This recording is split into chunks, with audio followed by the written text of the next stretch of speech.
ਵਾਹਿਗੁਰੂ ਜੀ ਕਾ ਖਾਲਸਾ ਵਾਹਿਗੁਰੂ ਜੀ ਕੀ ਫਤਿਹ।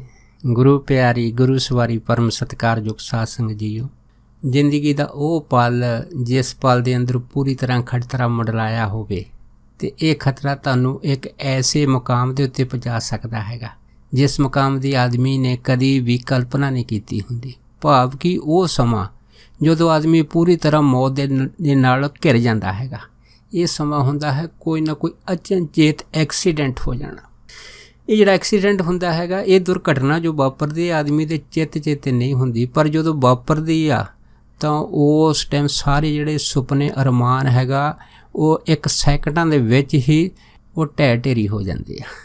ਲੇਕਿਨ ਜਿਹੜੇ ਗੁਰਸਿੱਖ ਵਿਅਕਤੀ ਪਰਮੇਸ਼ਰ ਦੇ ਕਿਸੇ ਸਮੇਂ ਦੇ ਵਿੱਚ ਨਾਮ ਦੀ ਕਣੀ ਨੂੰ ਬੀਜ ਦੇ ਰੂਪ ਦੇ ਵਿੱਚ ਆਪਣੇ ਅੰਦਰ ਸੰਭਾਲ ਕੇ ਰੱਖਦੇ ਆ, ਇਹ ਫਿਰ ਨਾਮ ਦੀ ਕਣੀ ਉਹਨਾਂ ਦੀ ਉਸ ਟਾਈਮ ਸਹਾਇਤਾ ਕਰਦੀ ਹੈ, ਜਿਸ ਨੂੰ ਗੁਰਬਾਣੀ ਨੇ ਆਖਿਆ ਹੈ ਕਿ ਅੰਤ ਕਾਲ ਜੋ ਨਰੈਣ ਸਿਮਰੇ। ਕਹਿੰਦੇ ਵੀ ਜਿਹੜਾ ਉਹ ਅੰਤ ਸਮਾਂ ਹੁੰਦਾ ਨਾ, ਉਸ ਟਾਈਮ ਜਦੋਂ ਮੌਤ ਬਿਲਕੁਲ ਤੁਹਾਡੇ ਉੱਪਰ ਆ ਜਾਂਦੀ ਆ, ਅਗਰ ਉਸ ਟਾਈਮ ਪਰਮੇਸ਼ਰ ਚਿੱਤ ਆ ਜਾਵੇ ਤਾਂ ਫਿਰ ਕਹਿੰਦੇ ਵੀ ਤੁਹਾਡਾ ਬਚਾਅ ਜਿਹੜਾ ਹੈ ਨਾ ਉਹ 100 ਨਹੀਂ 110% ਹੋ ਜਾਂਦਾ ਹੈਗਾ।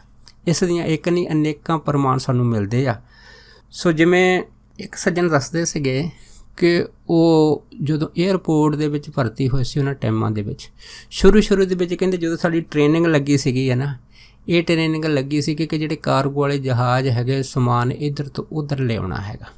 ਕਹਿੰਦੇ ਵੀ ਉਹਨਾਂ ਟਾਈਮਾਂ ਦੇ ਵਿੱਚ ਮੈਂ ਵੀ ਇੱਕ ਵਾਰੀ ਕੀ ਹੋਇਆ ਕਿ ਜਦੋਂ ਨਵਾਂ ਪਾਇਲਟ ਬਣਿਆ ਸੀਗਾ ਅਤੇ ਕਾਰਗੋ ਜਹਾਜ਼ ਮੈਨੂੰ ਦਿੱਤਾ ਸੀਗਾ, ਅਤੇ ਉਸ ਟਾਈਮ ਕਹਿੰਦੇ ਵੀ ਜਦੋਂ ਮੈਂ ਜਹਾਜ਼ ਲੈ ਕੇ ਉੱਡਿਆ ਨਾ, ਅਤੇ ਉਸ ਟਾਈਮ ਕਹਿੰਦੇ ਮੇਰਾ ਮਨ ਪੂਰੀ ਤਰ੍ਹਾਂ ਇਕਾਗਰ ਨਹੀਂ ਸੀ, ਕਿਉਂਕਿ ਮੈਂ ਮਨ ਦੇ ਵਿੱਚ ਥੋੜ੍ਹਾ ਡਰਿਆ ਸੀ। ਪਰ ਉਹ ਡਰ ਜਿਹੜਾ ਸੀ ਉਹ ਸੱਚਮੁੱਚ ਹੀ ਉਹ ਸਾਹਮਣੇ ਆ ਗਿਆ ਜਦੋਂ ਕਹਿੰਦੇ ਮੈਨੂੰ ਸਾਹਮਣੇ ਇੱਕ ਪਹਾੜੀ ਨਜ਼ਰ ਆ ਗਈ, ਅਤੇ ਮੈਂ ਜਹਾਜ਼ ਦੀ ਸਪੀਡ ਦੇ ਹਿਸਾਬ ਨਾਲ ਦੇਖਿਆ ਕਿ ਇਹ ਜਿਹੜੀ ਪਹਾੜੀ ਆ, ਇਸ ਪਹਾੜੀ ਦੇ ਕੋਲ ਇਹ ਕਾਰਗੋ ਵਾਲਾ ਮੇਰਾ ਜਹਾਜ਼ ਆ ਬਹੁਤ ਛੇਤੀ ਪਹੁੰਚ ਜਾਏਗਾ ਅਤੇ ਇਸ ਪਹਾੜੀ ਦੇ ਨਾਲ ਟਕਰਾਅ ਜ਼ਰੂਰ ਹੋ ਜਾਊਗਾ। ਕਹਿੰਦੇ ਉਸ ਟਾਈਮ ਮੈਨੂੰ ਸੁਝਿਆ ਕੁਛ ਨਹੀਂ, ਪਰ ਕਿਉਂਕਿ ਮੈਂ ਜਿੱਥੇ ਵੀ ਕਹਿੰਦੇ ਕੋਈ ਸਾਧੂ ਸੰਤ ਹੁੰਦਾ ਸੀਗਾ ਹੈ ਨਾ, ਉਹਨਾਂ ਨੂੰ ਨਮਸਕਾਰ ਜਾਂ ਮੱਥਾ ਜ਼ਰੂਰ ਟੇਕਦਾ ਹੁੰਦਾ ਸੀਗਾ, ਜਿਸ ਕਰਕੇ ਕਹਿੰਦੇ ਹੋ ਸਕਦਾ ਉਹੀ ਮੇਰਾ ਜਿਹੜਾ ਕੀਤਾ ਨਮਸਕਾਰ ਕੀਤੀ ਉਹ ਮੇਰੀ ਇਸ ਟਾਈਮ ਕੰਮ ਆ ਗਈ। ਅਚਨਚੇਤ ਕਹਿੰਦੇ ਮੈਨੂੰ ਫੁਰਨਾ ਆਇਆ ਕਿ ਮੈਂ 10 ਗੁਰੂਆਂ ਦੇ ਨਾਮ ਲਵਾਂ। ਕਹਿੰਦੇ ਮੈਂ ਉਸੇ ਟਾਈਮ ਬੜੀ ਜਲਦੀ ਉੱਚੀ ਧੰਨ ਗੁਰੂ ਨਾਨਕ ਸਾਹਿਬ ਤੋਂ ਲੈ ਕੇ ਕਲਗੀਧਰ ਪਿਤਾ ਤੱਕ 10 ਗੁਰੂਆਂ ਦੇ ਨਾਂ ਕਹਿੰਦੇ ਬੜੀ ਉੱਚੀ ਬੋਲਣੇ ਸ਼ੁਰੂ ਕੀਤੇ। ਅਤੇ ਜਦੋਂ ਉੱਚੀ ਬੋਲਣੇ ਸ਼ੁਰੂ ਕੀਤੇ ਅਚਨਚੇਤ ਕਹਿੰਦੇ ਮੇਰੇ ਮਨ 'ਚ ਜੋਸ਼ ਆਇਆ ਕਿ ਜਿਹੜਾ ਯੰਤਰ ਲੀਵਰ ਜਹਾਜ਼ ਨੂੰ ਉੱਪਰ ਚੱਕਣ ਵਾਲਾ ਸੀ, ਕਹਿੰਦੇ ਮੈਂ ਉਹ ਪੂਰੀ ਤਰ੍ਹਾਂ ਸਾਰਾ ਉੱਪਰ ਨੂੰ ਖਿੱਚ ਦਿੱਤਾ। ਜਦ ਖਿੱਚਿਆ ਜਹਾਜ਼ ਬਿਲਕੁਲ ਕਹਿੰਦੇ ਪਹਾੜੀ ਦੇ ਨਾਲ ਲੱਗ ਕੇ ਕਹਿੰਦੇ ਉੱਪਰ ਦੀ ਨਿਕਲ ਗਿਆ ਤਾਂ ਮੇਰਾ ਬਚਾਅ ਹੋ ਗਿਆ। ਬਾਅਦ ਦੇ ਵਿੱਚ ਕਹਿੰਦੇ ਫਿਰ ਮੈਨੂੰ ਪਤਾ ਲੱਗਾ ਕਿ ਜਿਹੜੇ ਰਡਾਰ ਵਾਲੇ ਉੱਥੇ ਬੈਠੇ ਹੋਏ ਸੀ ਉਹਨਾਂ ਨੇ ਮੈਨੂੰ ਦੱਸਿਆ ਕਿ ਤੇਰਾ ਜਹਾਜ਼ ਜਿਹੜਾ ਸੀਗਾ ਪਹਾੜੀ ਤੋਂ 1 ਫੁੱਟ ਸਿਰਫ ਫਾਸਲੇ 'ਤੇ ਰਹਿ ਗਿਆ ਸੀਗਾ। ਅਗਰ ਇਹ ਫਾਸਲਾ ਜਿਹੜਾ ਸੀਗਾ ਇਹ 1 ਫੁੱਟ ਨਾ ਰਹਿੰਦਾ ਅਤੇ ਜਹਾਜ਼ ਪੂਰੀ ਤਰ੍ਹਾਂ ਕਰੈਸ਼ ਹੋ ਸਕਦਾ ਸੀ। ਪਰ ਉਹ ਸੱਜਣ ਦੱਸਦੇ ਸੀ ਕਿ ਮੈਂ ਦੇਖਿਆ ਕਿ ਹੋਰ ਗੱਲ ਕੋਈ ਨਹੀਂ, ਇਹ 10 ਗੁਰੂ ਸਾਹਿਬਾਨਾਂ ਦੀ ਜਿਹੜੀ ਯਾਦ ਵਾ ਨਾ, ਜੋ ਸਿਮਰਨ ਮੇਰੇ ਮਨ ਦੇ ਵਿੱਚ ਉੱਚੀ ਉਸ ਟਾਈਮ ਆਇਆ ਸੀਗਾ, ਉਸ ਨੇ ਹੀ ਮੇਰੀ ਰੱਖਿਆ ਕੀਤੀ ਆ।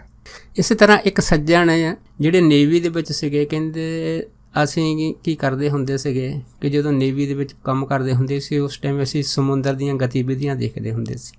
ਉਹਦੇ ਵਿੱਚ ਕਹਿੰਦੇ ਅਸੀਂ ਦੇਖਦੇ ਹੁੰਦੇ ਸੀ ਕਿ ਕਈ ਵਾਰ ਜਦ ਕੋਈ ਜਵਾਰ ਭੱਟ ਆਉਣਾ, ਛੱਲ ਆਉਣੀ ਆ, ਅਤੇ ਕਈ ਵਾਰੀ ਛੱਲ ਜਿਹੜੀ ਸੀ ਇੰਨੀ ਜ਼ਿਆਦਾ ਚੜ੍ਹ ਜਾਂਦੀ ਹੁੰਦੀ ਸੀ, ਜਹਾਜ਼ ਦੇ ਉੱਪਰ ਜਿਹੜੀ ਲੱਗੀ ਤੋਪ ਆ ਨਾ, ਕਹਿੰਦੇ ਉਹ ਵੀ ਜਿਹੜੀ ਘੁੰਮ ਜਾਂਦੀ ਹੁੰਦੀ ਸੀ। ਉਹ ਫਿਰ ਸੱਜਣ ਦੱਸਦੇ ਇੱਕ ਵਾਰ ਜਦ ਮੈਂ ਛੁੱਟੀ ਆ ਤਾਂ ਮੈਂ ਕਿਸੇ ਮਹਾਤਮਾ ਨੂੰ ਜੋ ਚੰਗੇ ਉੱਚ ਕੋਟੀ ਦੇ ਮਹਾਤਮਾ ਜਾਣੇ ਜਾਂਦੇ ਸੀ, ਮੈਂ ਉਹਨਾਂ ਨੂੰ ਪੁੱਛਿਆ ਕਿ ਤੁਸੀਂ ਮੈਨੂੰ ਕੋਈ ਸ਼ਬਦ ਦਿਓ, ਕਿਉਂਕਿ ਮੇਰਾ ਨੇਵੀ ਦੇ ਵਿੱਚ ਆਉਣਾ ਜਾਣਾ ਇੱਕ ਤੋਂ ਦੂਸਰੇ ਮੁਲਕਾਂ 'ਚ ਹੁੰਦਾ ਹੈਗਾ। ਅਗਰ ਅਚਨਚੇਤ ਰੱਬ ਨਾ ਕਰੇ ਕੋਈ ਐਸਾ ਖਤਰਾ ਆ ਜਾਵੇ ਤਾਂ ਮੈਨੂੰ ਕੀ ਕਰਨਾ ਚਾਹੀਦਾ ਹੈ। ਕਹਿੰਦੇ ਮਾਂ ਮੁਸਕਰਾ ਕੇ ਕਹਿਣ ਲੱਗੇ, ਕਹਿੰਦੇ ਭਾਈ ਕਰਨਾ ਕੀ ਆ, ਇੱਕ ਨਹੀਂ ਅਨੇਕਾਂ ਸ਼ਬਦ ਹੈ। ਫਿਰ ਕਹਿੰਦੇ ਮੈਂ ਕਿਹਾ ਮੈਨੂੰ ਵੀ ਕੋਈ ਸ਼ਬਦ ਐਸਾ ਦੱਸੋ। ਅਤੇ ਕਹਿੰਦੇ ਭਾਈ ਤੂੰ ਇਸ ਤਰ੍ਹਾਂ ਕਰਿਆ ਕਰ, ਰੋਗਨ ਤੇ ਔਰ ਸੋਗਨ ਤੇ ਜਲ ਜੋਗਨ ਤੇ ਬਹੁ ਭਾਤ ਬਚਾਵੇ, ਇਹ ਸ਼ਬਦ ਦਾ ਕਹਿੰਦੇ ਤੂੰ ਜਾਪ ਕਰਿਆ ਕਰ। ਕਹਿੰਦੇ ਮੈਂ ਇਹੀ ਸ਼ਬਦ ਦਾ ਜਿਹੜਾ ਸੀਗਾ ਉਹ ਜਾਪ ਸਵੇਰੇ ਉੱਠ ਕੇ ਪਹਿਲਾਂ ਕਰਨਾ। ਫਿਰ ਕਹਿੰਦੇ ਮੈਂ ਉੱਥੇ ਨੇਵੀ 'ਤੇ ਆਪਣੀ ਡਿਊਟੀ ਜਾਣਾ। ਅਚਨਚੇਤ ਕਹਿੰਦੇ ਵੀ ਇੱਕ ਵਾਰੀ ਵਾਕਿਆ ਹੀ ਇਹ ਵੀ ਸਮਾਂ ਆ ਗਿਆ ਜਦੋਂ ਕਹਿੰਦੇ ਵੀ ਬਿਲਕੁਲ ਸਮੁੰਦਰ 'ਚ ਤੂਫਾਨ ਆ ਗਿਆ। ਜਦ ਤੂਫਾਨ ਆ ਗਿਆ ਤਾਂ ਕਹਿੰਦੇ ਵੀ ਇਸ ਤੂਫਾਨ ਦੇ ਵਿੱਚ ਜਿਹੜੇ ਮੇਰੇ ਨਾਲ ਦੇ ਸਾਥੀ ਸਾਰੇ ਘਬਰਾ ਗਏ ਅਤੇ ਮੈਨੂੰ ਵੀ ਪ੍ਰਤੀਤ ਹੋਇਆ ਵੀ ਇਹ ਕੰਮ ਤਾਂ ਖਰਾਬ ਆ। ਪਰ ਉਸ ਟਾਈਮ ਕਹਿੰਦੇ ਇਹ ਜਿਹੜਾ ਸ਼ਬਦ ਸੀਗਾ ਜਿਹਦਾ ਬੀਜ ਮੈਂ ਬੀਜਿਆ ਸੀ ਅੰਦਰ ਮੇਰੀ ਰਸਨਾ 'ਤੇ ਆ ਗਿਆ।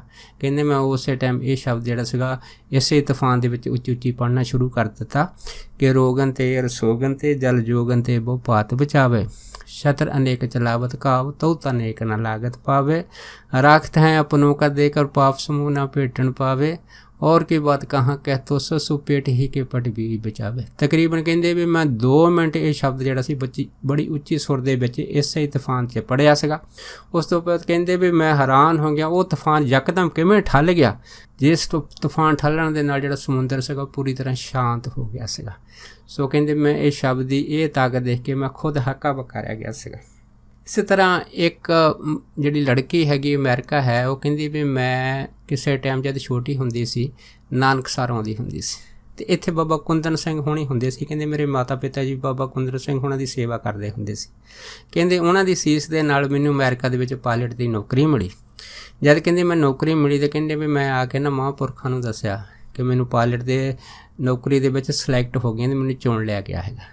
कहंदे जे नीनी गल होई सी, फिर बाबा कुंदन सिंह होणां ने आख्या सीगा कि बाकी सब ठीक है, बहुत सोहनी गल हैगी आ, बड़ियां मुबारक हैगी, साडियां सिख बच्चियां भी जाणियां एडियां पोस्टां उत्ते पहुंचियां हैगियां। पर एक चीज़ का ख्याल रखी कि जदों भी तुसीं है ना जहाज़ वाली सीट ते बहना, जद जहाज़ चलाउणा है पायलट वाली सीट ते बहना, तो बहन तो पहला 5-7 वारी धन गुरु नानक साहब जरूर कहना हैगा। कहंदे भी ये महापुरखा मैनूं खास हदायत दित्ती सी बाबा कुंदन सिंह होणी। कहंदे भी उस तो बाद मैं ये जिहड़ा सीगा निजम ये कहंदे करदी रही। एक बार की होया कि अचनचेत जिहड़ी सी मैं किसी कारण करके थोड़ा घर लेट हो गई, तो कहंदे भी मैं काहली दे नाल पुज्जी आ। उधरों कहंदे जिहड़ा सीगा फ्लैट दा टाइम हो रहा सीगा, तो कहंदे भी जदों मैं जहाज़ 'च एंटर होई आ उस टाइम कहंदे भी जदों मैं जिहड़ी जहाज़ सी चलाउण लगी तो 5-7 वारी धन गुरु नानक कहना सीगा। कहंदे मैनूं याद ही नहीं रहा जां मैं तो बिसर गया, चीज़ भुल गई। कहंदे मैं सीट ते बह के जिहड़ा सीगा वो जहाज़ चालू करता। कहंदे जदों प्लेन उड़िया है ना, उड़दे उड़दे कहंदे जद उपर गया, गल कहंदे मेरी भी जेन चक्कर 'च नहीं सी।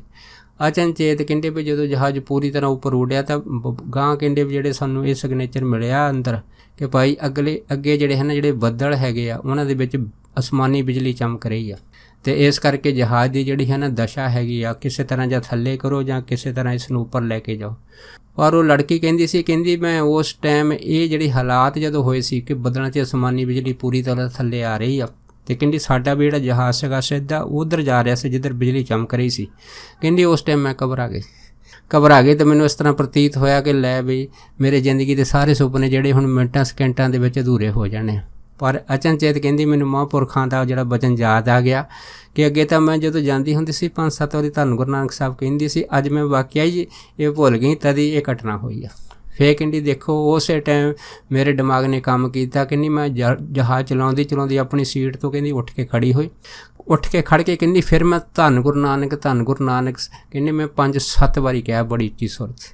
जद कहंदी 5-7 वारी उच्ची सुर च कहा हैगा। उस तो बाद कहंदी भी की होया, कोई करिश्मा ऐसा होया वो बदलां ते कहंदी जहाज़ बदलां ते पहुँच गया, पर जिहड़ी आसमानी बिजली सीगी वो बदलां दे विचों गैब हो चुकी सी। बिल्कुल उन्हां बदलां विच आसमानी बिजली बंद हो गई सी, तो मेरा जहाज़ कहंदी सही सलामत उन्हां बदलां दे विचों बाहर निकल गया सीगा।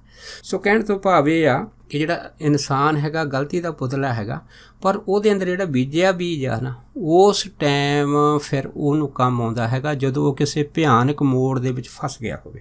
ਇਸ ਤਰ੍ਹਾਂ ਇੱਕ ਜਿਹੜੇ ਸੀ ਮਹਾਂਪੁਰਖ ਦੱਸਦੇ ਹੁੰਦੇ ਸੀ, ਕਹਿੰਦੇ ਇੱਕ ਵਾਰੀ ਮੈਂ ਕਿਸੇ ਪ੍ਰਚਾਰ ਦੌਰੇ 'ਤੇ ਜਾ ਰਿਹਾ ਸੀਗਾ, ਜਿਸ ਗੱਡੀ ਦੇ ਵਿੱਚ ਕਹਿੰਦੇ ਅਸੀਂ ਬੈਠੇ ਸੀਗੇ, ਮੇਰੇ ਪਿੱਛੇ 5-7 ਜਿਹੜੇ ਸਫੋਰ ਮਹਾਤਮਾ ਬੈਠੇ ਸੀ ਅਤੇ ਅਗਲੀ ਸੀਟ 'ਤੇ ਜਿਹੜੀ ਡਰਾਈਵਰ ਵਾਲੀ ਸੀ ਉੱਤੇ ਮੈਂ ਬੈਠਾ ਸੀ।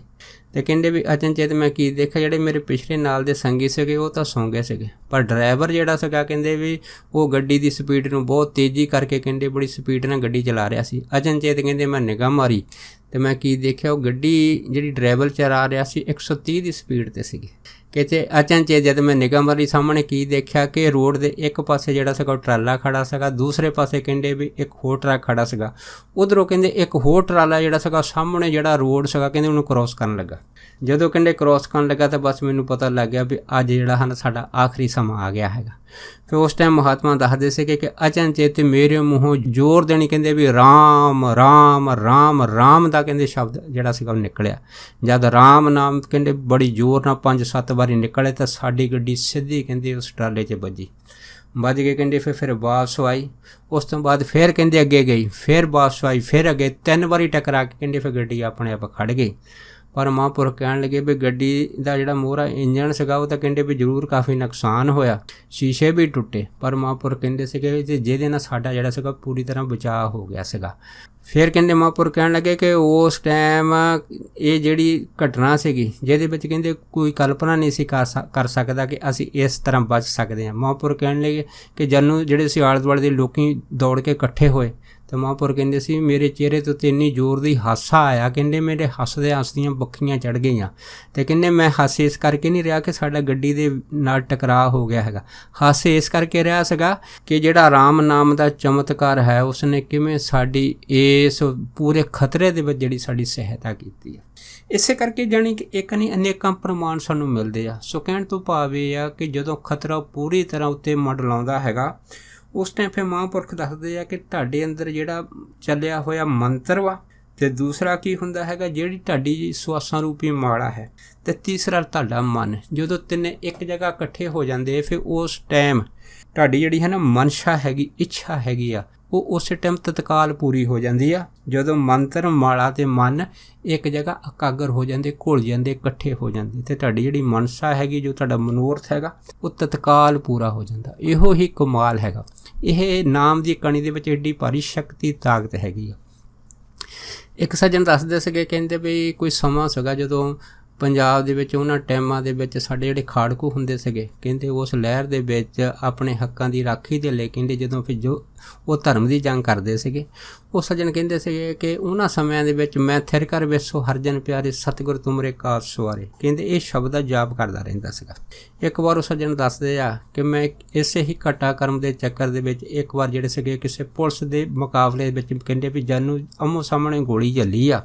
ਉਸ ਟਾਈਮ ਦੱਸਦੇ ਸੀ ਕਿ ਜਿਹੜਾ ਮੇਰੇ ਨਾਲ ਦਾ ਸਾਥੀ ਸੀਗਾ ਸ਼ਹੀਦ ਹੋ ਗਿਆ ਸੀਗਾ, ਪਰ ਉਹ ਸੱਜਣ ਕਹਿਣ ਲੱਗੇ ਕਿ ਇਹ ਗੋਲੀਆਂ ਮੇਰੇ ਵੱਲ ਵੀ ਆਈਆਂ ਪਰ ਇੱਕ ਵੀ ਗੋਲੀ ਮੈਨੂੰ ਨਹੀਂ ਲੱਗੀ, ਪਰ ਜਿਸ ਜਗ੍ਹਾ ਕਹਿੰਦੇ ਵੀ ਮੈਂ ਓਟ ਆਸਰਾ ਲੈ ਕੇ ਗੋਲੀਆਂ ਦੀ ਵਿਛਾੜ ਤੋਂ ਬਚਣ ਵਾਸਤੇ ਖੜਾ ਹੋਇਆ ਸੀਗਾ, ਕਹਿੰਦੇ ਮੈਂ ਉਦੋਂ ਹੈਰਾਨ ਹੋ ਗਿਆ ਕਿ ਜਿਹੜਾ ਸ਼ਬਦ ਮੈਂ ਬਚਪਨ ਦੇ ਵਿੱਚ ਕਿਸੇ ਟਾਈਮ ਆਪਣੇ ਸਾਥੀ ਨਾਲ ਪੜ੍ਹਿਆ ਸੀਗਾ ਕਿ ਥਿਰ ਕਰ ਵੇਸੋ ਹਰਜਨ ਪਿਆਰੇ ਸਤਿਗੁਰ ਤੁਮਰੇ ਕਾਜ ਸਵਾਰੇ, ਕਹਿੰਦੇ ਉਹ ਸ਼ਬਦ ਜਿਹੜਾ ਸੀ ਮੇਰੇ ਅੰਦਰ ਆਤਮ ਹਾਰੇ ਉੱਚੀ ਉੱਚੀ ਆਪਣੇ ਆਪ ਚੱਲ ਰਿਹਾ ਸੀਗਾ।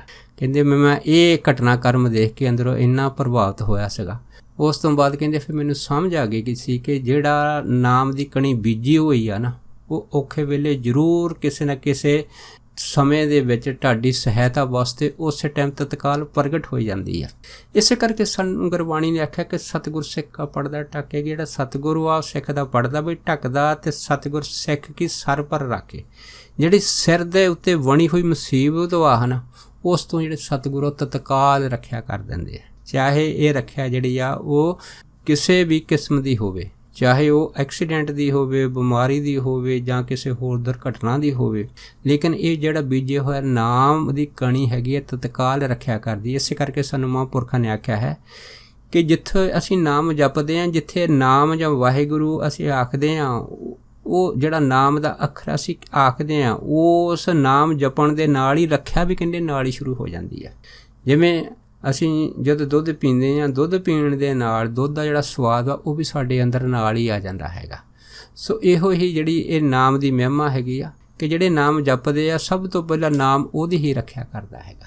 ਇਸ ਕਰਕੇ ਇਹ ਜ਼ਰੂਰੀ ਆ ਕਿ ਸਾਨੂੰ ਜਿਹੜੇ ਰੱਖਿਆ ਦੇ ਸ਼ਬਦ ਆ ਨਾ, ਉਹ ਜ਼ਰੂਰ ਆਪਣੀ ਜ਼ਿੰਦਗੀ 'ਚ ਪੜ੍ਹਨੇ ਚਾਹੀਦੇ ਆ, ਔਰ ਪੜ੍ਹ ਕੇ ਸਮਝਣੇ ਚਾਹੀਦੇ, ਸਮਝ ਕੇ ਆਪਣੇ ਅੰਦਰ ਵਸਾਉਣੇ ਚਾਹੀਦੇ ਆ। ਜਦੋਂ ਇਹ ਸ਼ਬਦ ਨਾਮ ਰੂਪੀ ਰੱਖਿਆ ਵਾਲੇ ਸਾਡੇ ਅੰਤਰਕਰਨ ਦੇ ਵਿੱਚ ਬੀਜ ਰੂਪ ਹੋ ਕੇ ਇੱਕ ਸਟੋਰ ਦੀ ਤਰ੍ਹਾਂ ਬੈਠ ਗਿਆ ਨਾ, ਫਿਰ ਸਮਾਂ ਪਾ ਕੇ ਇਹ ਹੀ ਜਿਹੜੇ ਬੀਜ ਰੂਪੀ ਨਾਮ ਦੀ ਕਣੀ ਹੈਗੀ ਆ, ਉਹ ਯਕਦਮ ਅਸਮਾਨੀ ਬਿਜਲੀ ਵਾਂਗੂ ਪ੍ਰਗਟ ਹੁੰਦੀ ਆ, ਅਤੇ ਸਾਨੂੰ ਸਾਡੀ ਜਿਹੜੀ ਵਿਫਤਾ ਮੁਸੀਬਤ ਉਸ ਟਾਈਮ ਪਈ ਹੁੰਦੀ ਆ ਉਹ ਤੋਂ ਤਤਕਾਲ ਰੱਖਿਆ ਕਰ ਦਿੰਦੀ ਆ। ਸੋ ਇਹ ਹੈ ਨਾਮ ਦੀ ਕਣੀ ਦੀ ਮਹਿਮਾ।